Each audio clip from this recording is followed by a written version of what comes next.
Welcome to Wallace on Wire. Today, we're talking about Mahathir's serious allegations against the United Malays National Organization. And this isn't just, the usual political back and forth. We're looking at a very public statement from a former prime minister. It feels like he's trying to, rewrite the whole history of the party he once led. It's a pretty major challenge politically and maybe even morally. Yes, what's striking right away is just how serious the accusation is. Mahathir didn't mince words.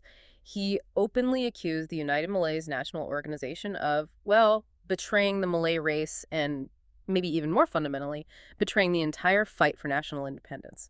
This really lifts the conversation away from, say, current policy debates, doesn't it? It puts it squarely in the territory of basic loyalty, foundational stuff.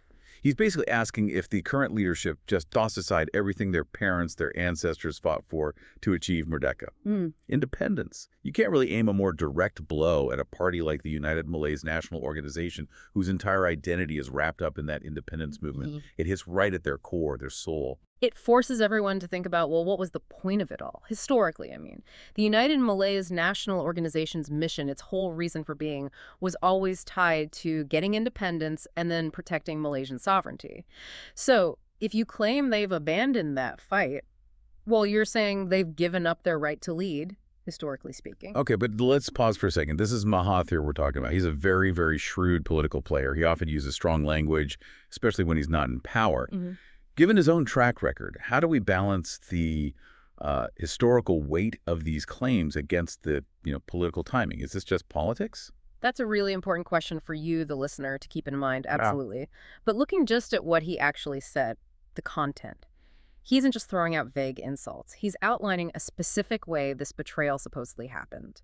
He says the party agreed to undermine national independence by putting the country under the influence, the profound influence, he says, of the United States. Placing the nation under influence. Yeah, that's the key phrase.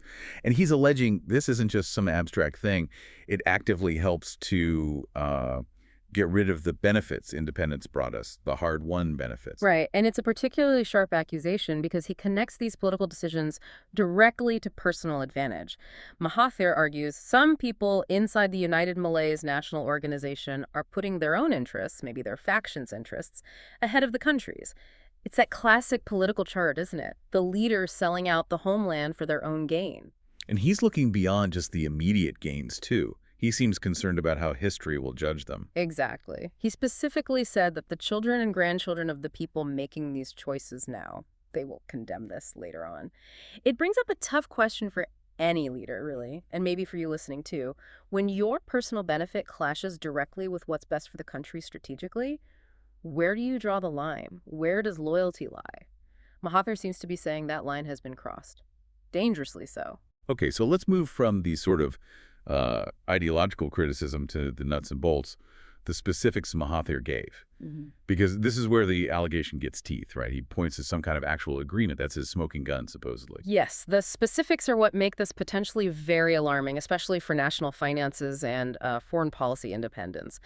Mahathir laid out three main parts to this alleged deal that he says undermine Malaysian autonomy. Let's start with the money. He claims it involves buying goods from the U.S. valued at nearly 1 trillion ringgit. 1 trillion ringgit, just to put that into perspective for you. That number is, it's huge. It's way more than our entire national budget for several key areas combined. We're talking about spending that could be, a massive chunk of the country's yearly GDP, tying up national money for potentially decades. It creates an immediate and very large economic dependence. A purchase that big isn't just buying stuff, it's like an economic handcuff, really. It could dictate future policies, future budgets. It gives the other side, the U.S. in this case, significant leverage. And if the economic cost is that enormous, the political price, the geopolitical trade-off, it must be just as significant. What did Mahathir say specifically about losing foreign policy independence? That leads us to the second and third points he raised, and these hit right at sovereignty. Second, the agreement apparently forces Malaysia to support U.S. policies and actions around the world.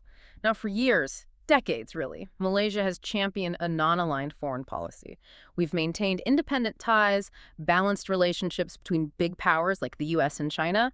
That's been our stance. Right. That non-alignment has been key to how we operate internationally. It lets us shift when needed, avoid getting stuck between the giants, being forced to support U.S. policies globally. That would completely change our flexibility, wouldn't it? It absolutely would. But the third part, Mahathir alleges. This one seems the most intrusive when it comes to making our own decisions. He claims the agreement requires Malaysia to reference the U.S. when dealing with other countries, specifically to make sure Malaysian policy doesn't clash with U.S. policy. Hold on. Reference the U.S. when dealing with all other countries. Let's unpack that. That sounds like more than just coordinating policies. It almost sounds like a potential veto. So if Malaysia wants to, say, sign a big trade deal with Vietnam or sort out a border issue with Indonesia, we'd first have to check if it aligns with Washington's view. Is that the implication? That is the really chilling implication, yes. Mahathir insists this setup means Malaysia loses its sovereignty, its autonomy, because the rules of the game, the policy framework, are set beforehand, if that's true. Our ability to set our own course, especially in this region with all its complexities, rising tensions, tricky supply chains, it gets severely limited. It weakens Malaysia's voice within ASEAN on the world stage, because other countries would know our hands are essentially tied. So the accusation boils down to this. The price for this massive economic deal is our freedom to act independently on the world stage. Correct. The alleged agreement sets up a system where major decisions, domestic and foreign, end up being shaped or even dictated by U.S. interests, not necessarily Malaysian ones, and that's a complete U-turn from the promise of independence from Merdeka. So thinking of the party itself, the United Malays National Organization, what does Mahathir think this means for its identity? He seems pretty clear that it's fundamentally changed. His verdict is quite final. He stated very plainly that the United Malays National Organization is no longer fighting for the nation, the race, or the religion. He sees a total breakdown of its historical mission. It's not just about internal politics for him. He's saying the whole organization is now structurally compromised. And how does that connect back to the personal gain idea? How does this alleged structural issue help individuals, maybe parliamentarians, benefit personally? Well, if national policy is now driven by this huge foreign dependency, it becomes easier for personal gain to get mixed up in it all. You could see benefits flowing through, say, contracts linked to that 1 trillion ringgit spending, or perhaps political protection backed by external influence, or even building power bases funded indirectly from outside. Mahathir's point is that the supposed struggle of some current party members is now just about chasing these personal benefits, but disguised as national interest. That's quite a critique. It suggests the very thing presented as serving the nation, this huge economic deal, is actually just a way for a few people to enrich themselves and secure their positions. And the weight of this judgment coming from Mahathir, it's significant. Here's someone who's seen Malaysian politics evolve from the very beginning. He's warning that this specific act, trading away national autonomy for policy alignment and these big deals, is so serious it'll be remembered in history, remembered as a moment where the United Malays National Organization failed profoundly. He seems to believe this is where they fundamentally lost their way, sold their legacy. Okay, so just to wrap up the main points for you, we have a major political figure, a foundational one, alleging that the very party central to Malaysia's independence has effectively traded sovereignty, traded it for aligning with U.S. policy and potentially for personal financial gains, all symbolized by this alleged enormous 1 trillion ringgit deal that requires referencing U.S. policy in our foreign affairs. Mahathir's core argument, really, is that national independence isn't just about flags and parades once a year. It's about who actually controls the country's decision-making day in, day out. And that's the tangible part. So given those specific details he alleges about having to reference U.S. policy when dealing with other countries, the really big question for you to think about is, what does it actually mean for Malaysia's ability to navigate the future? Especially within ASEAN and as global power dynamics keep shifting. That's the potential long-term consequence. Remember to like and subscribe for more videos like this.